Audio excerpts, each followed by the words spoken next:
ময়না সিনকে যে বুড়ি মানুষের তোমার সাথে কথা বলে না, বুড়ির মাথার কোনো সিট আছে। আর আমি তো জানি মেয়ে মানুষ কি পছন্দ করে, ইয়ং চাঙা পছন্দ করে, তাই না? মানে বাড়িটা কোনটা মানে কখন থেকে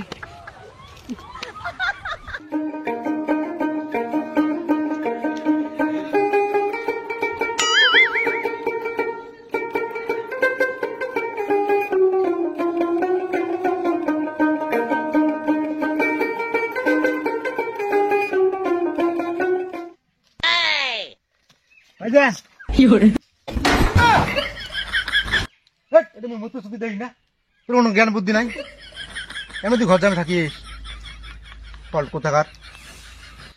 মনে করো অনেকটাই জমা খুঁজছম পাং নাই, এটি ব্যাগ খুশি ঠেলায় মনে করো দিশে হারায় তোমার এরকম হয়ে গেছে, বুঝছেন?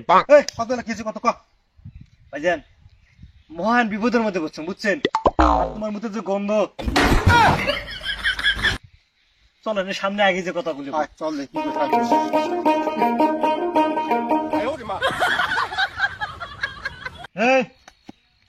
ছাত্র করা বাদ দিয়া কি ডাহান লুকা না করলে আমার কামড়া সাপ দেবে না তুমি। ভাইজান সব তো ঠিকঠাক ছিল, বুঝছেন?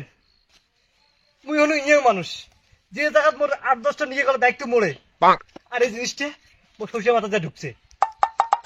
এখন কি করা যাবে কোনটা ভাইজান? আর তোমরা ছাড়া এটা বুদ্ধি দাইয়া লোকার নাই, এই জন্য আমরা আসি। তুই বিশাল বিপদের মধ্যে হচ্ছে ভাইজান। তুই ঠিক জায়গাতে আসছিস, তাহলে বুঝছো তোর টেনশনের কোনো কারণ নাই। এই তোর শরীর কয়টা বেটি? একটা। মুই বিয়ে করছো? বেটা কয়টা? কেন নাই তো। এখন তোর শরীর যদি না থাকে, হ্যাঁ, এই সম্পদ দিলে কার? কে মনে হবে?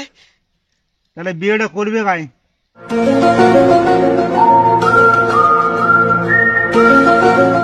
মুই করিম ভাইজান, বুঝছিস? বুঝছো? তোর টেনশনের কোনো কারণ নাই, তুই যা, বিষয়টা মুই দেখতেছ। ভাইজান মনে করেন বিশাল একটা পাথর বকছি না আমাদের, বুঝছেন? আসলে আসসালামু আলাইকুম। আরে এলে চেঙা রে, বুদ্ধি কোনদিন হবে রে, সারা এমনি ঘর জামে থাকে রে। এমত তো জামে শেষে গেরাবার লাগি গেছে, এটি কোন পিন দেন, এমন পিন দেন দেন মুই ছাড়া আর হসকে না। এই যে সারা ভাইসতে, হ্যাঁ উইয়ের যখন ভিডিও করা লাগে তখন চাচা চাচা এটা যে মোর দরকার নাই, উদ্দেশ্যে নেই, কোনটা যে গেলে করি যাম। হ্যাঁ ভাই তো সারা বাড়ি খুঁজি পাওয়া যাও, তো কোনোটাই খুঁজি পাওয়া যায় না। তুই কি গেছিস ভাই? তো কাজের সময় পাওয়া যায় না। কিছু কত ভাই? হ্যাঁ ভাই মুই আসো কোন বিপদের মধ্যে, সারা বাড়ি তো খুঁজবে না, তাহলে তোর কাছে একটা পরামর্শ নেই আর তুই নাই, এটা কোনো কথা হয়? আমার কি কম কাজ ভাই? এই আশেপাশে এলাকার মধ্যে কত জনে কত কাজ করিবে? তোর খালি আজ যে কাজ, তোর কিছু সেটা কর। আর সেটা তো কমান আছে। শোনে এখন ঘটনা হল, মুই তো মহা বিপদত পড়ি কোনো ভাই। মোর এই যে জামাই, মোর হওয়া বিয়েটা কেমন করে আটকে আটকে দিয়ে গেছে। এখন তুমি দিশে পাওয়া নাকছো না, কিভাবে যে মনে করি এটা করিম, এটা তো বুদ্ধি পাওয়া নাকছো না। ওই কথা তুই যে কোনো কথায় ঠেক করে উঠিস, হ্যালো ভাষা দরকার আছে না? আরে ভাই তুই ভাসতে মানুষ, তোর সাথে তো আমি ডাকবো, আর কার সাথে ডাকতে? হ্যাঁ কত? ওকে ওকে শোন, কত? তোর টেনশনের কারণে বাবা, তোর ভাইতে আছে না? হ্যাঁ হ্যাঁ আছে তো। হ্যাঁ তো জামাই যদি ফালাং ফুলাং করুক, ওইও লাভ নেই।